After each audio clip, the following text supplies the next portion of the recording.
देश की सेवा में 16 जुलाई 1921 ईस्वी को 23 वर्ष के युवा सुभाष पुनः अपनी मातृभूमि लौट आए। उनका पहले से ही बंगाल के सुप्रसिद्ध नेता देशबंधु चित्तरंजन दास के साथ पत्र व्यवहार चल रहा था और अब उन्होंने महात्मा गांधी से भी मुलाकात की। धीरे धीरे उनके मनश्चक्षुओं के समक्ष उनका भावी कार्यक्रम स्पष्ट हो उठा। देशबंधु ने स्व स्थापित एक विद्यालय में उन्हें शिक्षक का कार्य दे दिया। इसके अतिरिक्त उन्होंने पत्रकारिता भी आरंभ की और एक युवा स्वयं सेवक दल के संगठन में लग गए। इन्हीं दिनों भारत में प्रिंस ऑफ वेल्स का आगमन हुआ। कांग्रेस ने उनकी इस यात्रा का पूर्ण बहिष्कार करने का प्रस्ताव पास किया। देशबंधु और सुभाष ने भी अपने स्वयं सेवक दल के साथ इस यात्रा के विरोध में प्रदर्शन किया। दोनों ही नेता गिरफ्तार कर लिए गए। सुभाष को 6 महीने की सजा मिली और इस प्रकार उनके जीवन का प्रथम कारावास आरंभ हुआ। जेल से छूटने के बाद देशबंधु ने कांग्रेस के एक अंग के रूप में ही एक स्वराज पार्टी की गठन की योजना बनाई और उसी के माध्यम से 1923 ईस्वी के कोलकाता महापालिका का चुनाव लड़ने का निश्चय किया। 1924 के अप्रैल में देशबंधु महापालिका के मेयर और सुभाष मुख्य प्रशासनिक अधिकारी चुन लिए गए। उनके कार्य की सफलता और लोकप्रियता ब्रिटिश सरकार को सहन नहीं हुई। 6 महीने बाद ही लॉर्ड लिटन ने बंगाल ऑर्डिनेंस एक्ट जारी किया, जिसके तहत सैकड़ों क्रांतिकारी पकड़े गए। सुभाष बाबू को भी बिना किसी आरोप के ही गिरफ्तार कर लिया गया। कुछ दिनों तक वे बरहमपुर जेल से ही कोलकाता महापालिका का कार्य संपादित करते रहे। तत्पश्चात उन्हें बर्मा के मांडले कारागार में स्थानांतरित कर दिया गया। 1925 ईस्वी की जून में उनके राजनीतिक गुरु देशबंधु चित्तरंजन दास का देहावसान हो गया। 1927 ईस्वी में उन्हें कारा मुक्त किया गया। प्रायः 3 वर्ष के इस कारा जीवन के दौरान उनके द्वारा लिखे गए कुछ पत्रों में स्वामी विवेकानंद तथा उनकी विचारधारा का स्पष्ट प्रभाव परिलक्षित होता है।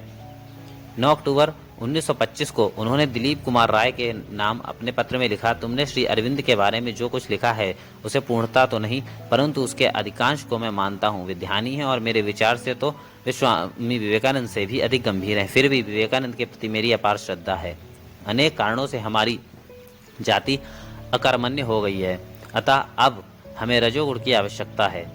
1923 ईस्वी में उन्होंने दक्षिण कोलकाता सेवक समिति के एक कार्यकर्ता हरिचरण बागची को लिखा था, भय पर विजय प्राप्त करने का उपाय है शक्ति, विशेष रूप से दुर्गा काली आद्या शक्ति की साधना करना। हमारे भीतर अनंत शक्ति निहित है, उस शक्ति का बोध करना पड़ेगा। पूजा का अर्थ है मन में शक्ति का बोध करना।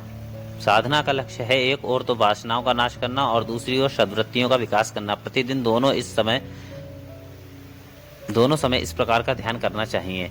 कुछ दिन ध्यान करने से सने सने शक्ति प्राप्त होगी, हृदय में शांति भी अनुभव करोगे। ये सारी बातें मानो स्वामी जी की ही युक्तियों की प्रतिध्वनि है। उसी पत्र में उन्होंने आगे लिखा है, इस समय स्वामी विवेकानंद की पुस्तकें पढ़ सकते हो। उनकी पुस्तकों में पत्रावली और उनके भाषण विशेष रूप से शिक्षाप्रद हैं। भारत में विवेकानंद पुस्तक में संभवतः यह सब मिल जाएगा। संभवतः पृथक पुस्तकें भी मिलती हों। पत्रावली और भाषण न पढ़कर अन्य पुस्तकें पढ़ना ठीक नहीं है। धर्म का दर्शन, ज्ञान योग या इसी प्रकार की पुस्तकों को पहले मत पढ़ना, बाद में पढ़ना। साथ में रामकृष्ण वचनामृत पढ़ सकते हो। फिर मई 1926 में उन्होंने दक्षिण कोलकाता राष्ट्रीय विद्यालय के प्रधानाचार्य भूपेंद्र नाथ बंदोपाध्याय को लिखा था, आज बंगाल के बहुत से देश सेवकों में व्यवसायी और पटवारी बुद्धि आ गई। वे अब कहने लगे हैं कि मुझे अधिकार दो, पद दो, कम से कम कार्यकारिणी का सदस्य बना दो, वरना मैं काम नहीं करता। मैं जानना चाहूँगा कि नर नारायण की सेवा में व्यापाराना ढंग में कॉन्ट्रैक्ट में कब कैसे बदली। मैं तो सेवा का आदर्श यही जानता रहा, दो और फिर ना मांगो, यदि तुम्हारा हृदय हो महान।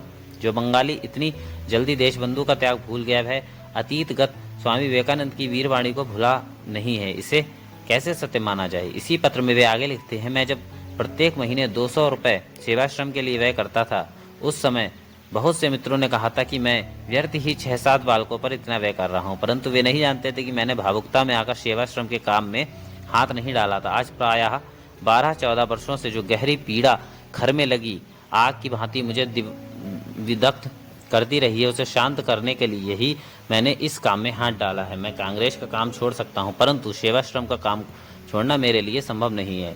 दरिद्र नारायणों की सेवा का ऐसा उत्तम सुयोग मुझे कहाँ मिलेगा। इस पत्र से यह स्पष्ट है कि स्वामी जी का द्वारा प्रचारित दरिद्र नारायण सेवा का भाव किस प्रकार सुभाष की अंतरात्मा में अमिट रूप से अंकित हो गया था। मांडले जेल से ही एक अन्य पत्र में वे लिखते हैं, स्वराज्य जनसाधारण के लिए का उद्घोष दुनिया में नया नहीं है। यूरोप ने बहुत दिनों पूर्व ही इस महामंत्र का प्रचार किया था, लेकिन भारत के राजनीतिक क्षेत्र में यह बात नई जरूर है। अवश्य स्वामी विवेकानंद अपनी वर्तमान भारत पुस्तक में लगभग 30 वर्ष पूर्व की ही यह लिख गए हैं, परंतु स्वामी जी की भविष्यवाणी की प्रतिध्वनि राजनैतिक मंच से सुनाई नहीं पड़ती। इसी पत्र में स्वामी जी की शिष्या भगिनी निवेदिता का मत उद्धत करते हुए वे लिखते हैं, जो समाज पुरुष की अपेक्षा नारी प्रधान है, वहाँ लोग भगवान की मात्र रूप में कल्पना करते हैं। जो भी हो, बंगाली केवल भगवान की ही नहीं, बंगाल और भारतवर्ष की भी मात्र रूप में कल्पना करना श्रेयस्कर मानता है, यह सर्वविदित है। जेल में सुभाष का स्वास्थ्य बिगड़ता जा रहा था, सरकार ने 16 मई 1927 को उन्हें रिहा कर दिया, परंतु गिरे हुए स्वास्थ्य के बावजूद वे पुनः राजनीतिक जीवन में सक्रिय हो गए। अब वे अपना सारा समय युवकों के संगठन तथा ट्रेड यूनियन आंदोलन के विकास में लगाने लगे। उनके अथक प्रयासों के फलस्वरूप कांग्रेस को खेतीहर तथा औद्योगिक मजदूरों का एक अपार आधार प्राप्त हुआ। इन्हीं दिनों प्रांतीय कांग्रेस के अध्यक्ष के रूप में उन्होंने भारत के अनेक स्थानों का दौरा किया तथा अनेक सभाओं को संबोधित किया। उनके इस काल के अधिकांश प्रकाशित व्याख्यानों में सर्वत्र स्वामी जी के विचारों की छाप दृष्टिगोचर होती है और यत्र तत्र रामकृष्ण विवेकानंद का उल्लेख भी मिलता है। हाँ, हम उनके कुछ व्याख्यानों से क्रमानुसार ऐसे चुने हुए उद्धृत प्रस्तुत करेंगे। 3 मई 1928 ईस्वी के दिन पूना में प्रदत्त व्याख्यानों में उन्होंने कहा था, स्वाधीनता मेरे लिए एक अंतिम लक्ष्य है, एक असीम संपदा है। मनुष्य के फेफड़े के लिए जैसे ऑक्सीजन अपरिहार्य है, उसी प्रकार मनुष्य की आत्मा के लिए स्वाधीनता अपरिहार्य है। स्वामी विवेकानंद ने सत्य ही कहा है, स्वाधीनता आत्मा का संगीत है। उसी वर्ष 18 जून को कोलकाता के अल्बर्ट हॉल में अखिल वंग युवक समिति द्वारा आयोजित सभा में उन्होंने कहा है, एक के साथ बहुत्व का समन्वय यह बंगाल का वैशिष्ट्य है। इस वास्तविक सत्य को अस्वीकार करने से काम नहीं चलेगा। परमहंस रामकृष्ण और स्वामी विवेकानंद इसी सत्य की अभिव्यक्ति कर गए हैं। स्वामी जी ने कहा है कि मनुष्य कभी असत्य से सत्य की ओर अग्रसर नहीं होता, वह उच्च सत्य से उच्चतर सत्य तक पहुंचता है। सत्य के किसी भी स्तर को वह स्वीकार नहीं करता। जैसे एक सत्य है, वैसे ही बहुत्व भी सत्य है। एक के साथ बहुत्व का मिलाप, यही सत्य साधक की साधना है। फिर 16 जुलाई को इसी स्थान पर छात्र संगठन समिति द्वारा आयोजित सभा में उन्होंने कहा, हमारे देश में अंग्रेजों के आगमन काल में हमारी प्राचीन पद्धति के विरुद्ध एक प्रबल विद्रोह की घोषणा हुई। देश में प्रचलित धर्म और समाज व्यवस्था में एक परिवर्तन आया। तदुपरांत परमहंस रामकृष्ण और स्वामी विवेकानंद ने धर्म की नवीन व्याख्या प्रारंभ की। इसके फलस्वरूप समन्वय साधित हुआ। फिर 22 जुलाई को पूर्ण थिएटर के हॉल में उन्होंने यौवन व्रत विषयक व्याख्यान में कहा, यौवन का व्रत क्या है? निश्चय ही यह व्रत है स्वाधीनता की स्पृहा को जगाना। इस नवीन आदर्श की उपासना ही युवा आंदोलन का उद्देश्य है और हमें इसी आदर्श को अपनाना होगा। स्वामी विवेकानंद कह गए हैं, मनुष्य गढ़ना मेरा व्रत है। जब वास्तविक मनुष्य का एक दल तैयार हो जाएगा तो स्वामी जी का मिशन और लक्ष्य रूपायित हो जाएंगे।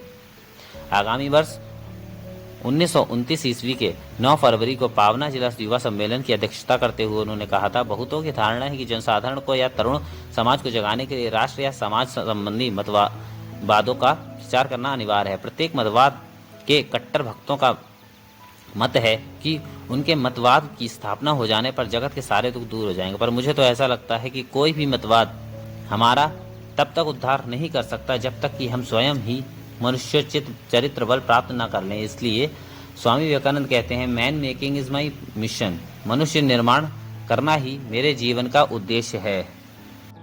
इसी व्याख्यान का उपसंहार करते हुए उन्होंने साधना के स्वरूप के बारे में स्वामी जी का मत बताते हुए उनकी एक कविता की 4 पंक्तियां उद्धृत की थीं, जिनका भावार्थ है, अपार संग्राम में ही मां काली की पूजा है, सदा पराजय मिले तो भी भयभीत न होना, हृदय शमशान बन जाए और उस पर श्यामा नृत्य करती रहे। 16 मार्च को प्रदत्त प्राच्य और पाश्चात्य का समन्वय शीर्षक व्याख्यान में भी स्वामी जी के भाव हैं। उन्होंने कहा था, हम लोग जो अभी बचे हुए हैं मरे नहीं हैं। इसका कारण है कि हमारा एक मिशन है। अतीत के चिंतन में डूबे रहना ही इस मिशन का तात्पर्य नहीं है। प्राच्य और पाश्चात्य का समन्वय करने की क्षमता हम में है। स्वामी जी यही उपदेश दे गए हैं। विविध प्रकार के से बंदी होने के बावजूद अब भी हम जगत को अनेक नवीन चीजों का दान कर रहे हैं। हमारे अतीत की अपेक्षा भविष्य उज्ज्वलतर होगा। इसी दान के योग्य बनना ही तरुणाई की साधना है। तदुपरांत 30 मार्च 1929 को रंगपुर में आयोजित बंगीय प्रादेशिक सम्मेलन का सभापतित्व करते हुए उन्होंने आधुनिक भारत के इतिहास में श्री रामकृष्ण विवेकानंद के अवदान का बड़ा ही सुंदर मूल्यांकन किया था। अपने इस भाषण के दौरान उन्होंने कहा था, मोहन राय ने वेदांत प्रचार में जिस समन्वय का सूत्रपात किया था, हम देखते हैं कि 19वीं शताब्दी के अंत में वह रामकृष्ण विवेकानंद में पूर्ण रूपेण प्रस्फुटित हो रहा था। रामकृष्ण परमहंस अपने जीवन की अपूर्व और अलौकिक साधना के बल पर विभिन्न साधना पद्धतियों यथा कर्म, भक्ति, ज्ञान के बीच विभिन्न संप्रदायों यथा शाक्त, वैष्णव, योग, शैव आदि के बीच और विभिन्न धर्मों यथा ईसाई, इस्लाम, हिंदू आदि के बीच समन्वय स्थापित कर गए। परमहंस देव की अनुभूति और साधना के उत्तराधिकारी सर्वप्रथम स्वामी विवेकानंद और तत्पश्चात समग्र बंगवासी हुए। इस समन्वय स्थापना के साथ ही साथ जीवन के विभिन्न पक्षों में काव्य, साहित्य, दर्शन, विज्ञान, वाणिज्य, क्रीड़ा और व्यायाम के क्षेत्रों में सृजनात्मक नवीन प्रयास चल रहे हैं। इसके अतिरिक्त समाज में पूर्ण शांति की स्थापना का भी प्रयास चल रहा है। परमहंस देव द्वारा आरब्ध और अपूर्ण कार्य को स्वामी विवेकानंद ने अपने हाथों में ले लिया है। युगानुयुग से संचित भारत की ज्ञान संपदा को देश विदेश में वितरित करने के लिए वे प्राचीन बौद्ध सन्यासियों की भांति हाथ में ज्ञान का प्रदीप लिए सागर पार चले। इतने दिनों बाद भारतवासी घर छोड़कर बाहर जाने को पागल हुए। विश्व को प्रदान करने के योग्य सामग्री उसने अपने घर में ही ढूंढ निकाली। तत्पश्चात रविंद्रनाथ, जगदीश चंद्र, प्रफुल्ल चंद्र, रामानुजन, रामन आदि भारत के श्रेष्ठ कवि, साहित्यकार, वैज्ञानिक और मनीषियों ने विश्व सभ्यता को कितने ही प्रकार से परिपुष्ट किया है। इन सब महापुरुषों के आजीवन साधना के फलस्वरूप भारतवासी आज समझ सके हैं कि उनका भी एक आदर्श है, जीवित रहने का एक उद्देश्य है, पृथ्वी पर राष्ट्र के रूप में एक मिशन है। अपने देश में नवीन राष्ट्र के निर्माण का कार्य भी विवेकानंद आरंभ कर गए। व्यक्तियों के समष्टि को राष्ट्र कहते हैं। सच्चे मनुष्य का निर्माण हुए बिना स्वाधीन और बलवान राष्ट्र का जन्म नहीं हो सकता। इसीलिए उन्होंने कहा था, man making is my mission.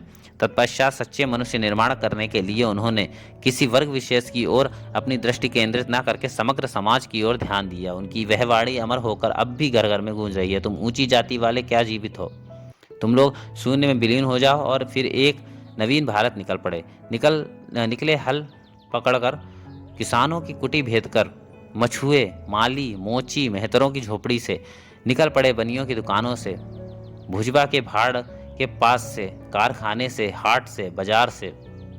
इन लोगों ने हजार हजार वर्षों तक नीरव अत्याचार सहन किया है। उससे पाई है अपूर्व सहिष्णुता। अतीत के कंकाल समूह यही है तुम्हारे सामने, तुम्हारा उत्तराधिकारी भावी भारत। यही तो समाजवाद है। इस समाजवाद का जन्म कार्ल मार्क्स की पोथी से नहीं, इसका जन्म भारत की शिक्षा, दीक्षा और अनुभूति से हुआ है। तदुपरांत 21 जुलाई 1929 ईस्वी को सुभाष बाबू ने हुगली जिला छात्र सम्मेलन के सभापति के रूप में भाषण देते हुए मानो संस्मरणात्मक मनोभाव से कहा था, 15 वर्ष पूर्व जो आदर्श बंगाल के प्रस्तुता पूरे भारत के छात्र समाज को अनुप्राणित किया करता था, वह था स्वामी विवेकानंद का आदर्श। उस आदर्श के प्रभाव से बंगाली षट रिपुओं पर विजय प्राप्त करने तथा स्वार्थपरता और अन्य प्रकार की क्षुद्रताओं से छुटकारा पाने के लिए आध्यात्मिक शक्ति के बल पर शुद्ध प्रबुद्ध जीवन प्राप्ति के लिए कटिबद्ध थे। समाज और राष्ट्र के निर्माण का मूल मंत्र है व्यक्तित्व का विकास। इसीलिए स्वामी जी हमेशा कहते थे, man making is my mission. पर व्यक्तित्व विकास पर इतना जोर देते हुए भी स्वामी विवेकानंद राष्ट्र को बिल्कुल भूले नहीं थे। कर्म रहित संन्यास अथवा पुरुषार्थहीन भाग्यवाद पर उनकी आस्था नहीं थी। रामकृष्ण परमहंस ने अपनी साधना के द्वारा जो सर्वधर्म समन्वय कर दिखाया था, वही स्वामी जी के जीवन का मूल मंत्र बना और वही भविष्य के भारत के मूल मंत्र का भी आधार हुआ। इस सर्वधर्म समन्वय और सभी मतों में सहिष्णुता के बिना हमारे विविधतापूर्ण इस देश में राष्ट्रीय एकता स्थापित नहीं हो सकती। राम मोहन राय के युग से विभिन्न आंदोलनों के जरिए भारत की मुक्ति कामना धीरे धीरे प्रकट हुई। 19वीं सदी के अंत और 20वीं सदी के प्रारंभ में स्वाधीनता के अखंड रूप का आभास रामकृष्ण विवेकानंद के भीतर से झलकता है। Freedom freedom is the song of the soul. स्वाधीनता ही आत्मा का संगीत है। यह संदेश जब स्वामी जी के हृदय से निकला तब उन्होंने समग्र देशवासियों को मुग्ध और उन्मत्त कर दिया। उनकी साधना के द्वारा, आचरण के द्वारा, वचनों और भाषणों के द्वारा यह सत्य प्रकट हुआ। स्वामी विवेकानंद ने मनुष्य को तरह तरह के बंधनों से मुक्त होकर सही मनुष्य बनने को कहा और दूसरी तरफ सर्वधर्म समन्वय प्रचार के जरिए भारतीय राष्ट्रीयता की आधारशिला स्थापित की। राम मोहन राय ने सोचा था कि साकारवाद का खंडन और वेदांत के निराकारवाद की स्थापना के द्वारा वे राष्ट्र को एक सार्वभौमिक नींव पर खड़ा कर सकेंगे। ब्रह्म समाज भी उसी पथ पर अग्रसर हुआ था, परंतु इसके फलस्वरूप हिंदू समाज मानव और भी दूर चला गया। तत्पश्चात विशिष्टाद्वैत अथवा द्वैत मूलक सत्यों का प्रचार करके और सर्वमत सहिष्णुता की शिक्षा देकर रामकृष्ण और विवेकानंद ने राष्ट्र को एक सूत्र में ग्रथित करने का प्रयास किया।